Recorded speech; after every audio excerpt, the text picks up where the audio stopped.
chain of command. We're self-command. They started extreme. They started looking at things and saying, breaking the rules. So when you're pitching to a Generation Xer and you started to communicate, by the way, they like clear communication. They want to know what's happening because they don't have a lot of trust. This is a generation, it's the smallest generation there is. Because, you know, the boomers were too busy trying to figure out how to have babies. They didn't have time. So the generation kind of didn't occur like the other generations had occurred. And so, and by the time these kids were coming out of the womb, it became the women's movement had occurred. So now women were, you know, intrigued by work and what they might be outside of the home. And then simultaneously that created two-family incomes. And then simultaneously you also had a huge increase in you know, nobody's at home. So it could have been a single parent situation through divorce, or it could just be that nobody's at home. So you created the first latchkey generation. So latchkey generation is depending on themselves and their immunity, their peer group. That's how they operate. And so their networking skills are stronger.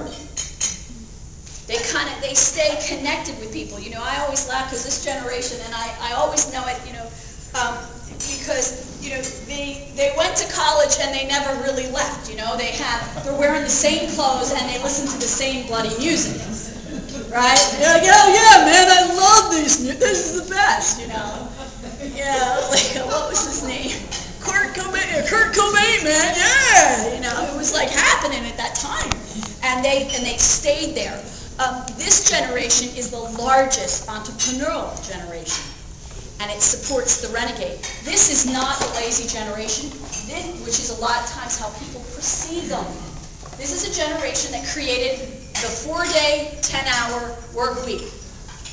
And that was because they valued family more than anything, because they grew up in not a traditional family. They longed for that. They heard about that family, but they didn't experience it, and they wanted to create those environments. So for this generation, it's so important to them that they have family experiences. So if you're a hotel and you're a limited service or a select service hotel, you want to make sure you have lots of activities that are promoted and available through your website, because this is an activity generation. They go on family trips, and they want stuff to do. This is the water park bungee jumping generation. You ask a boomer, you know, to bungee jump, and they'll be like, well, are you going to pay me?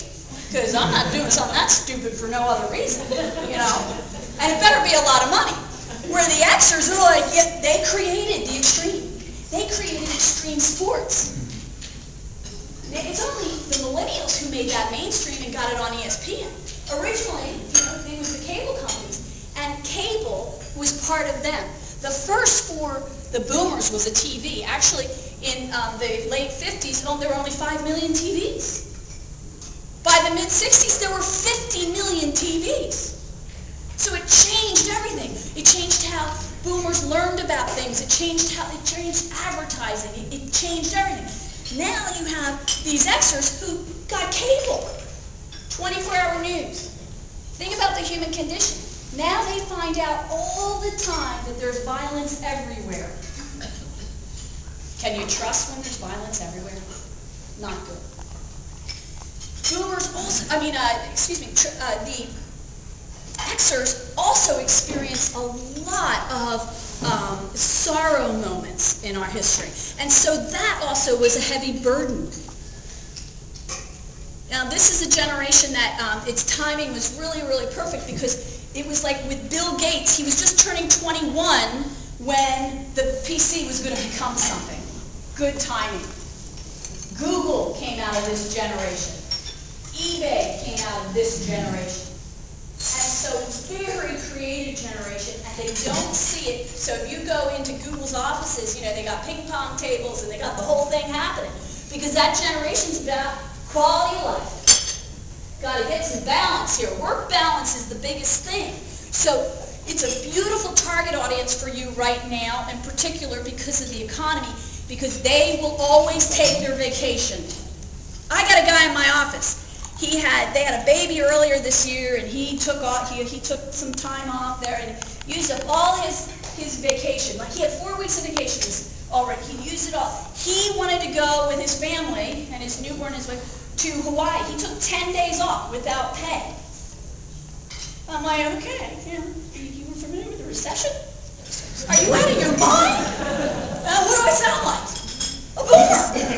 You can't do that. You gotta work until you drop. What kind of thinking is that, right? So they value that so much. So for you, and they're also community people. They go to Starbucks. This is where Starbucks first started. They go there because they can have a quality experience. They can have a quality experience. Very, very important.